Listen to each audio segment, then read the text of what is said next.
വയനാട് പുത്തുമല ദുരന്ത ബാധിതർക്ക് നൽകിയ വീടുകളിൽ ചോർച്ച കണ്ടെത്തിയ സംഭവത്തിൽ ജില്ലാ കളക്ടറോട് മനുഷ്യാവകാശ കമ്മീഷൻ റിപ്പോർട്ട് തേടി. 3 ആഴ്ചയ്ക്കുള്ളിൽ റിപ്പോർട്ട് സമർപ്പിക്കണമെന്നാണ് നിർദ്ദേശം.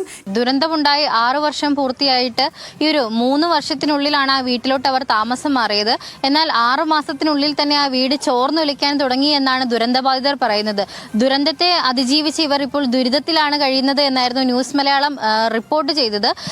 തീർച്ചയായും രാത്രികളിൽ ഒന്നും തന്നെ ഉറങ്ങാൻ പറ്റാത്ത അവസ്ഥ, പ്രത്യേകിച്ച് വീടുകൾ ചോർന്നൊലിക്കുന്നു, അതോടൊപ്പം വീടിന് വിള്ളലുകൾ സംഭവിക്കുന്നു, വീടിന്റെ ഒരു സൈഡ് ഇടിഞ്ഞ് ഒരു സ്ത്രീയുടെ മുകളിലോട്ട് വീഴുന്നു. സ്ഥിരമായി കുട്ടികൾ ഈ ചോർച്ചയിലൂടെ വരുന്ന വെള്ളത്തിൽ തെന്നി വീഴുകയും അവർക്ക് പരിക്കുകൾ ഏൽക്കുന്ന സംഭവങ്ങളൊക്കെ തന്നെ നമ്മൾ ഈ ഒരു റിപ്പോർട്ട് ചെയ്തിരുന്നു. ഇതേ തുടർന്നാണ് മനുഷ്യാവകാശ കമ്മീഷന്റെ ഇടപെടൽ ഉണ്ടായിരിക്കുന്നത്.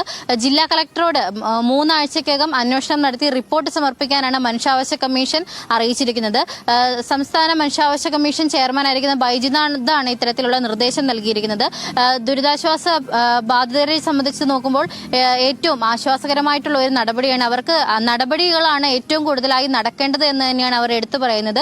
പ്രഖ്യാപനങ്ങൾ ഒന്നും തന്നെയല്ല അവർക്ക് ആവശ്യം, മറിച്ച് നടപടികൾ എത്രയും പെട്ടെന്ന് ആകണം എന്നുള്ളതാണ് അവരുടെ ആവശ്യം. പ്രത്യേകിച്ച് അടുത്തൊരു മഴ പെയ്യുമ്പോഴെങ്കിലും തങ്ങൾക്ക് പേടിക്കാതെ ആ വീടുകളിൽ കഴിയാൻ സാധിക്കണമെന്നാണ് ഈ ദുരന്തബാധിതർ നമ്മോട് വ്യക്തമാക്കിയിരിക്കുന്നത്.